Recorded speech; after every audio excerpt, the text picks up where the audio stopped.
Գյուրջան Կասկադ, հասանելի բնակարաններ 65 ամիս մարման ժամկետով։ Շնորհակալություն կազմակերպիչներին այս հնարավորությունը ընձեռելու համար։ Նախ ցանկանում եմ ողջունել բոլոր մասնակիցներին եւ մասնավորապես մեր օտարերկրյա հյուրերին։ Այսօրվա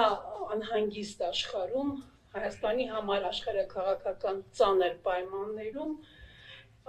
հայ դատավորների բազմաթիվ հայցերի պայմաններում մարդու իրավունքների եվրոպական դատարանում ձեր ներկայությունը այստեղ գերագնահատել թերևս հնարավոր չէ։ Եվ այս հավաքը կարծում եմ, որ համոզված եմ, այսինքն, որ կարող է ունենալ եւ նման հավաքները կարող են ունենալ որոշակի դրական ազդեցություն ոչ միայն ազգային դատավորների ազգային միությունների կայացման, դրանց աշխատանքի արդյունավետության բարձրացման, այլ որ ավելի կարևոր է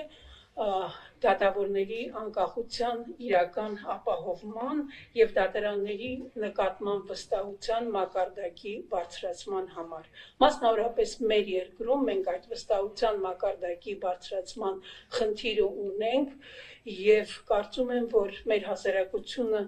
ականատես լինելով նման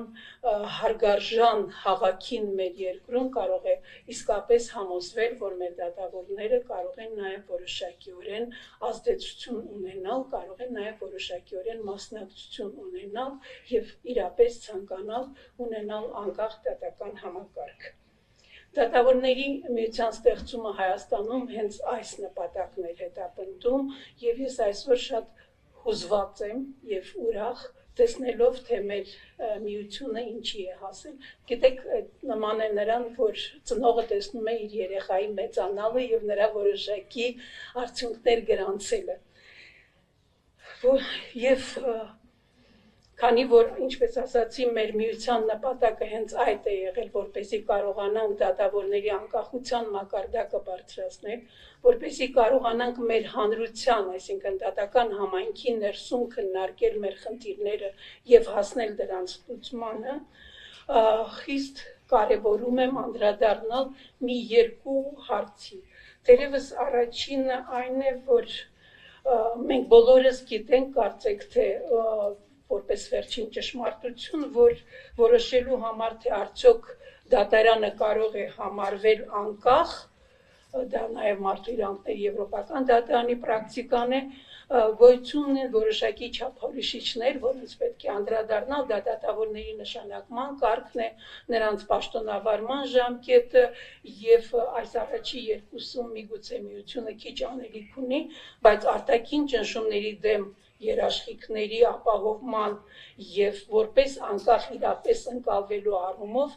դատավորների միությունները բավականին անելիքներ ունեն։ Առաջինը ես կցանկանայի անդրադառնալ հենց այդ դրսից ճնշումների դեմ երաշխիքների առկայությանը։ Տարիներ առաջ, երբ որ Եվրոպայի խորհրդում նախագահում էր Ֆրանսիան, երկրների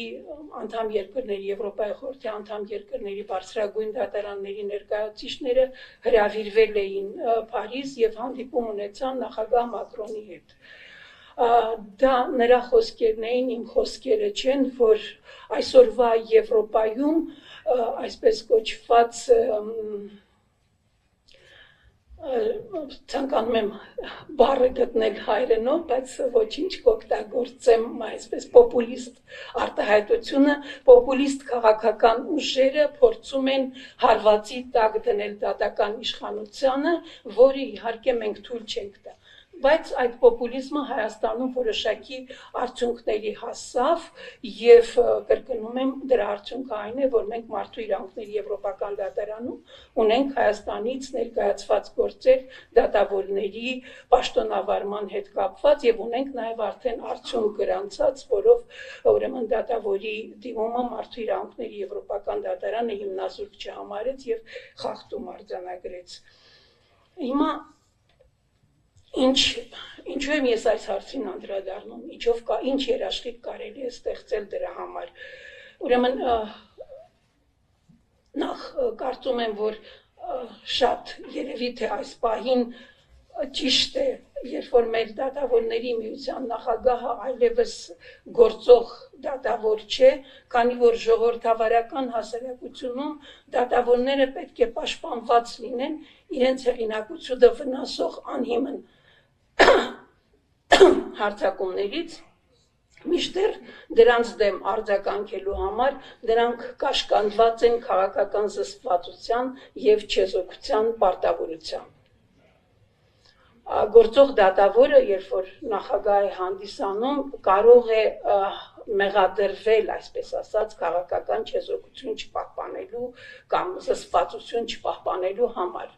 Արդեն պաշտոնաթող դատավորի եւ միության համար կարծեք թե այդ խնդիրը չկա եւ դատավորների միությունները շատ անելիքներ ունեն այդ հարցում։ Սա կարևոր է ոչ միայն որպեսզի մենք այդ ճնշումը բացառենք, այլ նաեւ որպեսզի դատարանը արտաքուստ իրապես ներկայացվի, այսինքն ընկալվի որպես անկախ։ Այս առումով բավականին հետաքրքիր է Եվրոպական դատարանի գործերից մեկը, ես կարծում եմ, որ մենք այստեղ երևի ներկայացուցիչ կունենանք Մակեդոնիայից, որը վերաբերվում էր Մակեդոնիայի սահմանադրական դատարանի նախկին նախագահին, որը հեռացվել էր պաշտոնից իր դեմ հարուցված լյուստրացիայի վարույթի արդյունքում եւ դատարանը այստեղ մարդու իրավունքների Եվրոպական դատարանը այստեղ արձանագրեց արդար դատաքննության իրավունքի խախտում, քանի որ վարչապետի գործողությունների պատճառով, ով վարույթի ընթացքում բաց նամակ էր հրապարակել եւ դիմումատուին մեղադրել նախկին ռեժիմի ոստիկանական ծառայությունների գործակալ լինելու մեջ, դատարանը որոշեց, որ այն ոչ թե դատավորի վրա ազդեցության կամ ճշտման փաստացի ապացույց է, այլ կարևորեց հենց անաչառության արտաքին դրսևորման հիմնահարցը։ Մենք ցավոք սրտի վերջին տարիներին մեր հանրապետությունում դրան ականատես ենք եղել, երբ որ դատավորների հասցեին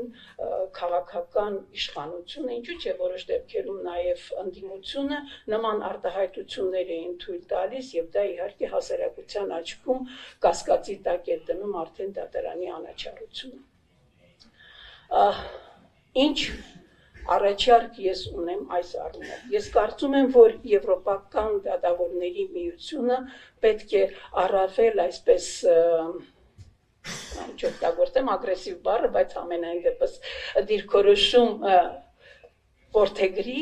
եւ այն դատավորների գործերով, որոնք ուրեմն դատարան են դիմել մարդու իրավունքների Եվրոպական դատարան են դիմել, փորձի օգտվել մարդու իրավունքների Եվրոպական կոնվենցիայով ընձեռնված այնպիսի հնարավորությունից, ինչպիսին որպես երրորդ արց գործի քննության ընդգրկվելն է եւ իր գրավոր կամ բանավոր բացատրությունները գործի վերաբերյալ ներկայացնելի։ Ես սա կարծում եմ, որ գործուն մեխանիզմ է, որպեսզի միությունը կարողանա իրացնել իր առջև դրված խնդիրները։ Իմ կողմից ուսումնասիրված գործերում ես դրան չեմ հանդիպել, բայց կարծում եմ, որ համենայն դեպս դա պետք է առավել երևացող լինի եւ առավել հաճախ միությունը կարողանա դրան այդ լծակը օգտագործել։ Եվ այդ լծակը ոչ միայն այդ լծակը օգտագործել, այլ նաեւ իր, այսպես ասած, հաստատուն դիրքորոշումը արտահայտի անդամ պետություններում դատավորների նկատմամբ հարձակումների վերաբերյալ։ Մենք գիտենք, որ Եվրոպայում մենք միակը չենք, շատ երկրներում են այդ արտահայտվել եւ դրանց վերաբերյալ որոշակի դիրքորոշում արտահայտելը կարող է բավականին օգտակար լինել։ Եվ վերջում օգտվելով այս ընձեռնված հնարավորությունից ես կցանկանայի խոսել մի բավականին զգայուն հարցի վերաբերյալ։ Ես խնդրում եմ իմ մոտեցումը, այսպես ասած, քաղաքական չհամարել, ես ինքս փորձում եմ այդ չեզոքությունը պահպանել, բայց վերջին տարիներին մենք ականատես եղանք մեր ժողովրդի մի հատվածի նկատմամբ թույլ տրված էթնիկ զտման ակտին, եկեք ավելի խիստ բառեր չօգտագործեմ, որոնց թվում էին 22 դատավորներ, ընդամենը 22 դատավորներ, որոնց պաշտպանության համար պետք է ձայն բարձրացնեն ոչ միայն ազգային դատավորների միությունը, այսինքն մեր միությունը, եւ ինչ որ միջոցներ ձեռնարկել նրանց օգտակար լինելու, նրանց այդ առանց այդ ծանր վիճակում նեցուկ լինելու համար, այլ նաև դատավորների տարբեր միջազգային կազմակերպությունները եւ այսօրվա մեր հյուրերը դրանց թվում այդ ձայնը պետք է բարձրացնել ոչ միայն միության շրջանակներում, ցանկալի է մեզ համար, այլ նաև իրենց երկրներում, քանի որ ունեն 22 դատավորներ, որոնք հեռացել են իրենց երկրից, բռնի տեղահանվել են այդ երկրից եւ այսօր շատերը ունեն ամենատարրական պայմանների ապահովման խնդիր։ Ես միգուցե ողջունի խոսքից շեղվեցի, բայց համենայն դեպս առիթ էր ընձեռվել եւ օգտագործեցի, որի համար հայցում եմ ձեր ներողամտությունը, իսկ վերջում ցանկանում եմ մեկ անգամ եւս ողջունել ձեր բոլորին եւ մաղթել ձեր աշխատանքին արդյունավետ ավարտ, մաղթել, որպեսզի այն շարունակական լինի եւ